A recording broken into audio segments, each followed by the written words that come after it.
Starting off this countdown, we have the Wandering Soul. The Wandering Soul, sometimes referred to as Ghost Tape Number 10, is the sounds that were played loud on speakers outside of US bases during the Vietnam War. The main goal was to scare away and taunt the enemies. The tape starts off playing funeral music and sounds of wailing ghosts. Then you can hear a bunch of eerie voices.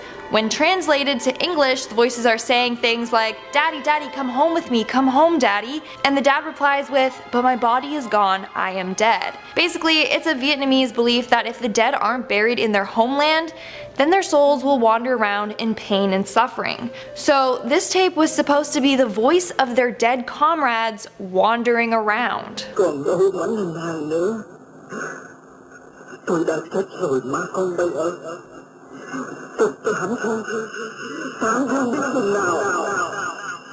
Number 9 is the table incident.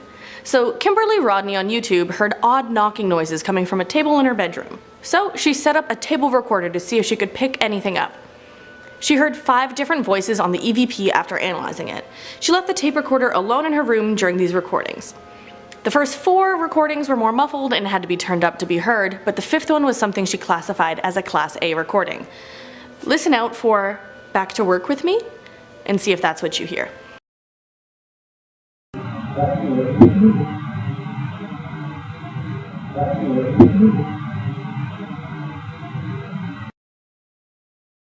She said when she heard it, she jumped a mile, took off her headphones, and stopped analyzing the tape.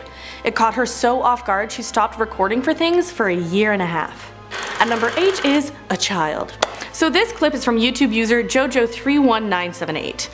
I will now be calling her Jojo from now on. She was getting her voice recorder ready to see if she could capture some EVP when her 8-year-old son asked her how it worked. Jojo asked him to say something into it after she pressed record, that way she could show him. He said, "I love Mum" into it, but when she played it back she heard another child's voice before her son's. Have a listen. I love Mum. I love Mum. Jojo is pretty sure the dissonant voice says, "Call Poppy." Jojo finds this significant since the reason she got the recorder out was to see if her dad would leave a message. Both she and her sister have lost children, so Jojo says she is sure it is one of them on the recording, maybe telling her to reach out to her dad. At number 7 we have high-pitched mystery sound. So this sound is now known as the Forest Grove sound because it happened exclusively in Forest Grove, Oregon. It happened only during February of 2016, but it was so annoying that about 200 calls were made to the Forest Grove Police Department about it. The truth is out there, and whatever it sure is loud and baffling. Neil Karlinski, ABC News, Seattle. So to you, does it sound like a steam whistle, a flute played off pitch, or car brakes? Whatever it was, no one knows. A physics professor named Andrew Dawes mapped out where noise was heard, but any results were inconclusive. So no one has any solid facts about what was doing this, and it just ended up stopping. It wasn't wildlife, it wasn't water or gas leak, there was a haunted house later that year based on the noise, but the mystery isn't solved. The haunted house, by the way, was called Aliens in the Grove, so maybe that's what was happening? At number 6, a disembodied ghost voice.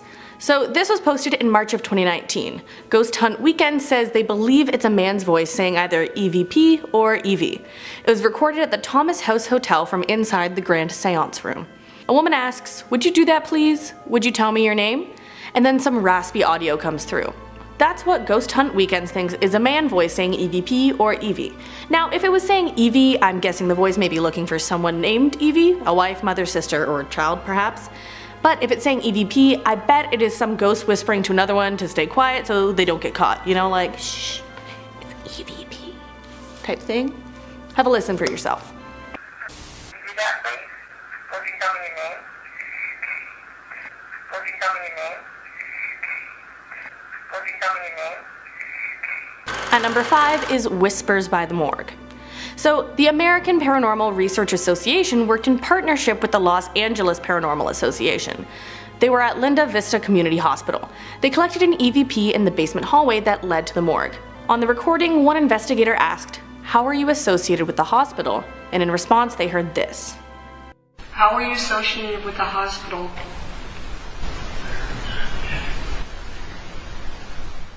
Now listen again and see if you can hear what the investigators thought they heard. We're not dead. How are you associated with the hospital?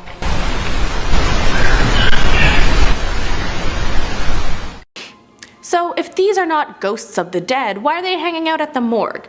Or are these spirits that have passed that are in denial? Or are they playing a joke? I obviously don't know. These are audio recordings that can't be explained, so I can't really tell you, can I? But see what you hear and whatever you can make of it. On to number 4, Whispers from Roxy. So this EVP was captured during a paranormal investigation at a squash club in Swinton, United Kingdom. It was originally a movie theater called Roxy Cinema that shut its doors unexpectedly in 1965. It was being investigated because the squash club's manager reported seeing a shadow ghost and some bottles moving by themselves. Here's the EVP.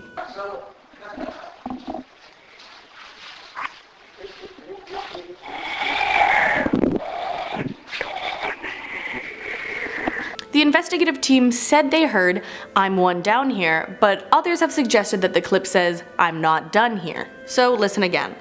Which do you think it is?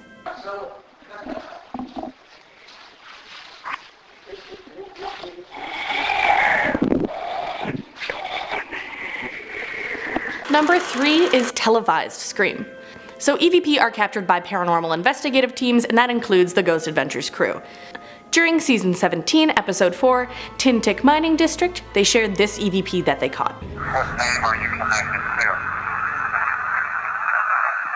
Who brought you here? Zach's prompting questions were 1. What name are you connected to? And 2. Who brought you here? Zach says there is a voice that responds, Zach Baggins, in response to his first question. But the really chilling audio is the response to the second question. Who brought you here? Dude, what the? That's not human at all. Do you hear that? That's some sort of demonic or ghastly shrill scream. So whatever that thing was that made that noise, it's not happy. Another demonic sound is at number 2, demon sounds. So this sound was posted by Don Garvey on YouTube. He wrote that it comes from paranormal investigators in Philadelphia. So apparently the backstory is a homeowner was complaining of noises coming from their basement in the middle of the night. The paranormal investigative team put a digital audio recorder in the basement to see if they could pick up anything. The first 3 days there was nothing out of the ordinary. But then on the 4th night they caught this at 3:12 a.m.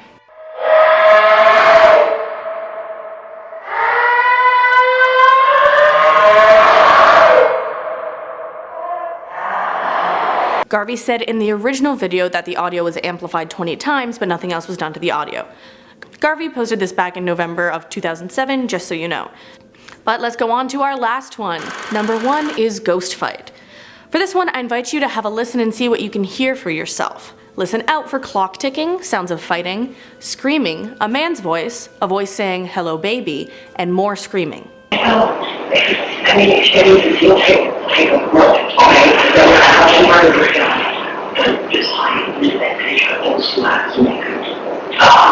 Now that you have heard it, I'll give you more details. This clip was captured by the Central New York Ghost Hunters back in 2007.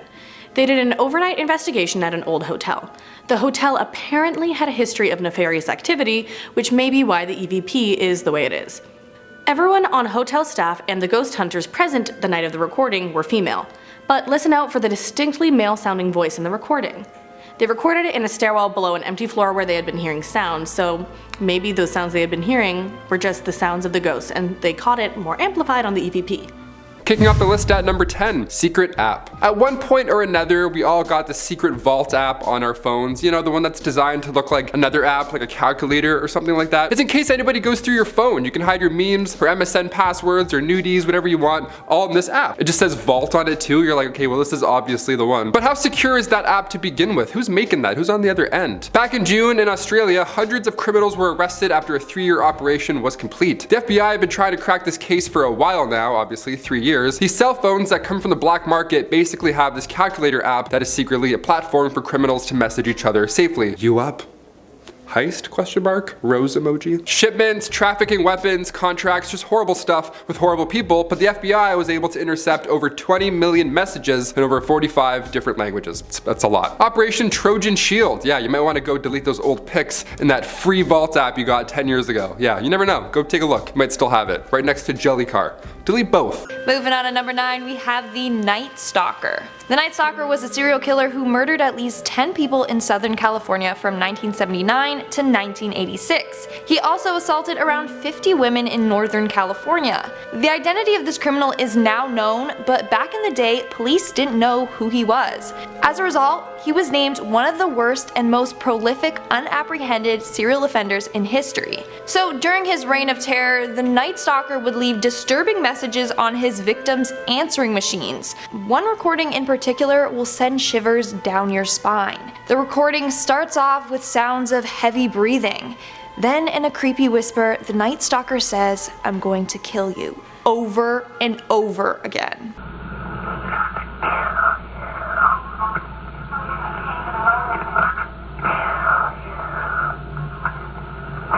In our 8th spot, we have the domestic abuse. This next recording is a pretty popular one. It features a woman in an abusive relationship calling the police to report it. However, she disguises her plea for help as if she's ordering pizza. The operator is confused at first, but eventually clues in that this woman is calling for help. He asks her if there's someone in the room with her and if there are any weapons in the house.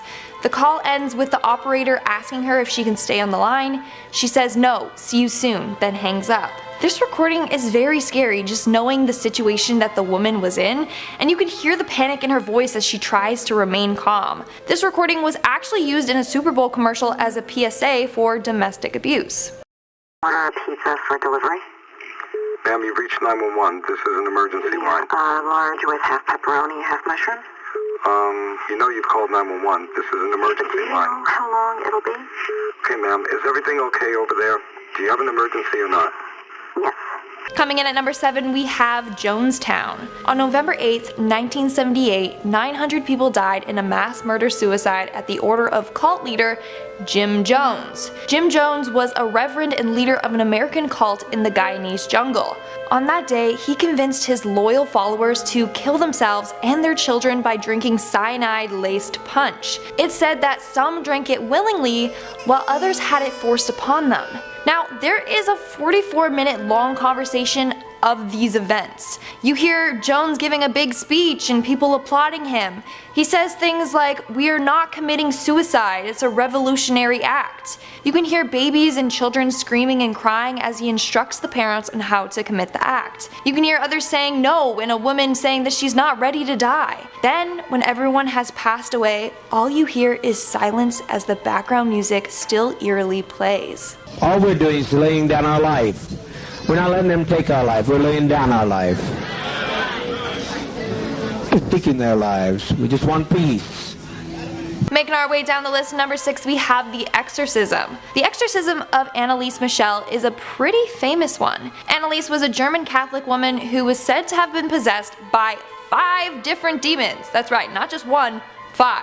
She underwent 67 exorcisms, most of them lasting for up to 4 hours. She claimed that she saw the face of the devil and could hear demons whispering in her ears. This recording was taken during one of Annelise's exorcisms. It's terrifying. You can hear her screaming and yelling in pain as they're performing it. On top of that, her voice literally sounds demonic. She has this deep, raspy growl thing. It's truly terrifying.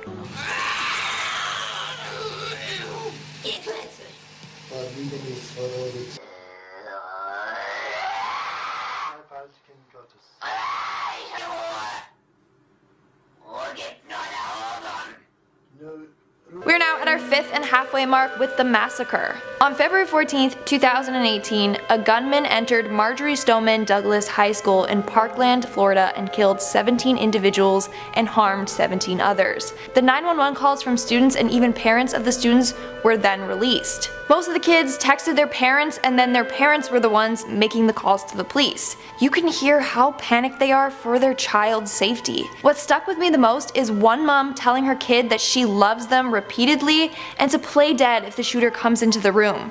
She says, "You need to dive on the floor and play dead if he starts shooting." She then won't stop telling her child that she loves them. I just can't imagine how scared those parents and students must have been. I love you. It's Mom. God, Lord, Lord God. Lord God. Is it the police? No, it's not the police. It's okay. It's okay. Oh my God, there's Police. Please. They said put your hands up. I love you. I love you. It's going to be fine. Can you hide somewhere? Can you play dead? Yes. If he shoots, you need to fake dead. If he shoots, fake dead.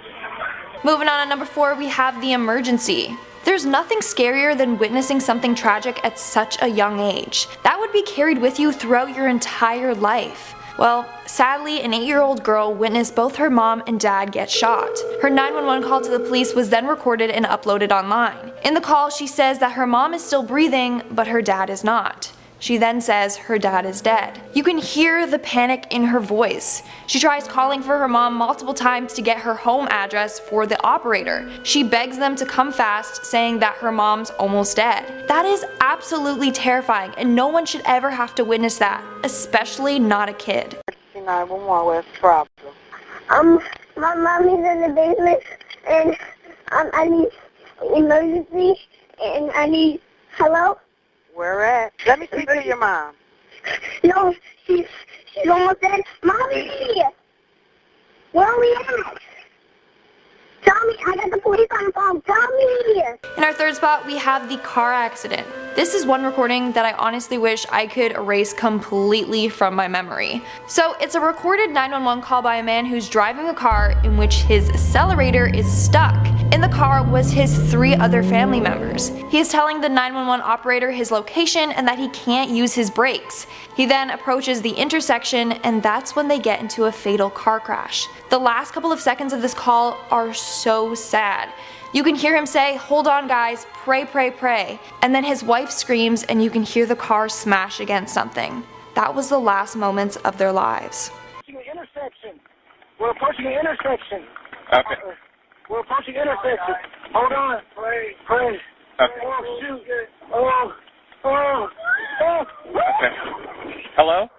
In our second spot, we have the bear attack. Honestly, I was not mentally prepared to hear this recording. On October 6, 2003, Timothy Treadwell and his girlfriend Amy Huonard were attacked and killed by a bear while out camping. Timothy wasn't a novice camper. He had camped out in several Alaskan parks, but this time it turned out to be deadly. In the middle of the night, a bear wandered into their campsite and attacked them. In the recording, you can hear Timothy screaming and panicking as the bear attacks him. You can also hear the bear growling and grunting as he attacks. You can honestly hear the pain in Timothy's screams and how fearful Amy is. Towards the end of the recording, you can even hear Timothy being dragged away from the campsite by the bear as he screams in pain. Eventually, their remains were found buried by the bear near the campsite. In fact, in a mound of dirt, some fingers and an arm were found sticking out. They both faced an extremely gruesome and slow, painful death that was captured in this recording.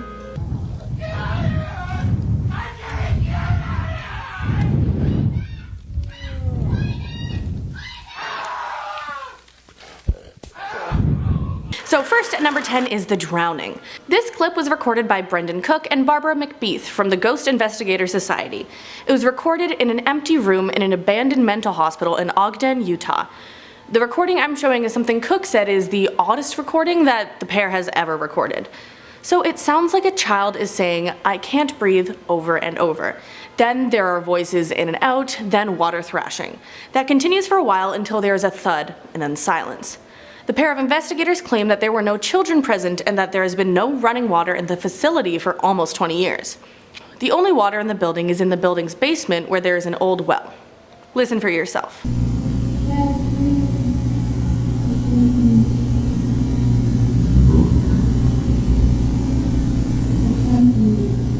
Number 9. Governor Rod Blagojevic. Back in October 2008, an FBI investigation towards Governor Rod Blagojevic had began. It all began when one of the governor's associates tipped off the FBI that Rod was promising official favors in exchange of campaign or personal funds. Yeah, that's a no-go in the world of an Illinois governor. You can't do that. So the FBI tapped his office and started recording his phone calls. They recorded him for 7 weeks, and after that point, they had more than enough evidence to arrest him come December 2008. Of course, he was also impeached. Recordings didn't sound great as well. There was lots of profanity, lots of talk about this new job as governor and all these bribes that he could now maintain in the future. Rod Blagojevic was convicted of 18 counts of felony corruption by time 2011 rolled around, including soliciting bribes, attempted extortion, wire fraud, just a plethora of horrible stuff. He was sentenced to 14 years in federal prison, and on top of that, he had to pay fines of up to $21,000. Number 8. Nixon's wiretaps. It wouldn't be shocking if you've heard of the Nixon Watergate hotel scandal. It's pretty massive, history-wise, but if you forget, the Watergate scandal was what led to Nixon resigning in 1974. Back in June 1972, numerous burglars were caught attempting to break into the offices of the Democratic National Committee at the Watergate Hotel in Washington. They were breaking in with the intent to plant bugs. Little mics, not bugs. Although that would be horrible too. There's a bunch of bugs around. Like, where are all these ants come from? Several people involved were connected to Nixon's re-election committee. Nixon denied as best as he could, obviously, reminding us that he's not a crook, famous not a crook line, although we had over 3,500 hours of secretly recorded conversation. Now, there's one 18-minute gap in these tapes. That's what's so compelling still to this day. Maybe he was farting that entire time. You never know. Number 7. Mayor Marion Barry. When the FBI secretly records you, be it video, audio, whatever the case, you're gonna be pretty upset when you eventually find out. No, I would assume I'd be upset. Nixon had all of our phone calls saved. I'd be like, why? What? I was ranting. It's personal. This is private. Back in 1990, the late Marion Barry, who was once mayor of Washington, was being recorded by the FBI and DC police while he was in his hotel room, taking part in some illegal narcotics and such with a friend. Barry went to prison after this was all a big setup, but that still didn't stop him from becoming mayor again once he was released. So you can go to jail, do all this stuff, and bad things happen, get set up by your friend, and then come back and still be a mayor. R.I.P. Number 6. Lance Armstrong's phone calls. Not to be confused with Neil Armstrong, although this next one is truly out of this world. I had to. Lance Armstrong. Lance won the Tour de France 7 times from 1999 to 2005. Impressive, 1000%. I can't even imagine. My legs get tired walking up a hill, let alone cycling this fast and far. Oh my god. It's more than likely you've heard about some happenings with Lance, some scandals and such. In July 2004, Greg LeMond, also a Tour de France winner, he secretly recorded himself having a conversation with Stephanie McIlvaine. Stephanie overheard a conversation previously where Lance was in the hospital being treated for testicular cancer. She admitted on the phone that this is what she heard. Lance admitted to using steroids to a doctor that day. Now this is pretty meta because this is like a confession of something that was overheard in a phone call. It's literally broken telephone at this point, and Armstrong insisted this conversation with medical staff never happened to begin with. But come October 2012, the anti-doping agency confirmed Armstrong had been using throughout his career. The Tour de France then stripped him of all of his titles. Number 5. Hoover and JFK. This one goes pretty deep. Officials tapping officials. Back in the 60s, there was a file you would probably go to jail for trying to even see for yourself. Just by doing that, they'd be like, yep, you're going, see ya, go wash your eyes. This file was the FBI's official and confidential file. It was kept in the office of J. Edgar Hoover, and inside it was just a plethora of secrets. I'm talking about senators doing sketchy stuff, but one file showed that Hoover was taping phone calls with JFK. Hoover had enough dirt on everybody. That was his whole plan. And what he knew about JFK was that he was having an affair with a 25-year-old named Judith Campbell Exner, who at the time was also seeing mob boss Sam Giancana. So it's like a love triangle of like, wow, we shouldn't be doing this at all. In March 1962, Hoover told Kennedy over brunch that the FBI had tapes on him, and of course this affair. Odd that JFK didn't fire him until his death in 1972. That's a pretty odd thing. That's a loaded threat right there, to be honest. He's like, okay, I see that and I'm not going to touch it. Enjoy your mimosa. I'm not going to do anything about this. Have fun. Just one bill, please. Number 4, Linda Tripp. This next one is a real trip. That's I like throwing puns in. I had to. Back in 1998, Pentagon employee Linda Tripp would have phone calls with Monica Lewinsky, who of course was involved in a scandal with President Clinton. There's some things that happened there. So these conversations were probably pretty juicy, for lack of a better term. Lewinsky even caught on to these recordings at one point while they were happening, and she asked Linda on the other side what this double clicking noise is that she kept hearing. She's like, what's going on? Why is there clicking? Are you chewing gum? Tripp lied to her. She was like, yep, I am chewing gum for sure. That's it. Definitely not me recording something. Meanwhile, Tripp was indeed secretly recording tapes that led to Clinton being impeached. The charges against Tripp for illegally recording were dropped. Snitches get off the hook, apparently. That's wild. Number 3, Ralph Berger. Sometimes you get caught and then the city has your back and then you almost get away with it. It's shady and scary and all lies. But that's how it works, especially if you're Ralph Berger. This attorney was under investigation and he was suspected of bribing public officials, so the police just had to listen in. They're like, oh, we have to know what's going on. They tapped Berger's calls for 2 months. Lo and behold, proof was found. Thing is, Berger had rights, so this was tricky at this point. He argued for the courts to throw out the case by arguing his 4th Amendment rights were exploited. He claimed a mistrial in order to dodge corruption charges, and it worked. New York was on his side at this point, but ultimately the Supreme Court said this was legal and you are for sure a criminal. See you later, alligator. And then New York was like, I guess, yeah, he's bad. That's a good call too, I guess. I don't know. Number 2, Paul Manafort. You never know when the Russian mob may pop up and just start listening about. Former Trump campaign chairman Paul Manafort was under investigation under secret court orders. The FBI obtained a warrant to listen in on Manafort's phone calls back in 2014, and then come 2016, the FBI learned about possible ties between Trump associates and Russian operatives. He was the target of these FBI wiretaps before and after Trump's campaign because under the Foreign Intelligence Surveillance Act, the government can secretly wiretap if you can convince a judge that they're possibly agents of a foreign power. So if you're ever like, I think John's cheating on me, maybe he's an agent of a foreign power, just convince somebody and then you can go through his phone. And finally, number 1, Squidgygate. This one's not so much FBI, but it's pretty juicy. Odds are you haven't heard of it. Let's do it. Lady Diana married Prince Charles on July 29th, 1981. The wedding, of course, was huge. It was televised. It was a flashy whole event. Diana was only 20 at the time. Can you imagine? 20 years old. Wow. The pair had 2 children, Prince William and Prince Harry, but rumors quickly spread about how strong the couple really was behind closed doors. Adultery was rumored on both sides. Finally, come 1996, they divorced. Diana goes on to do great charitable work, but a phone call surfacing from 1992 still has us talking. The call was between Diana and childhood friend James Gilby. During this call, which went down New Year's Eve back in 1989, James called Diana Darling and Squidgy, those fun little nicknames, even confessing his love for her, in case we didn't catch that with the whole Squidgy nickname. Diana told them about how her husband made her feel awful and made her life just miserable, and then 2 ham radio operators just happened to overhear all of it and then record it all. And they sold the tape in 1992. Ken Worf, who was a former bodyguard of Diana, he believes the government communications headquarters played the recordings on loop until radio operators had to catch it. Then they did the deed from there. When we think of Princess Diana, this part of her dark history is often overlooked.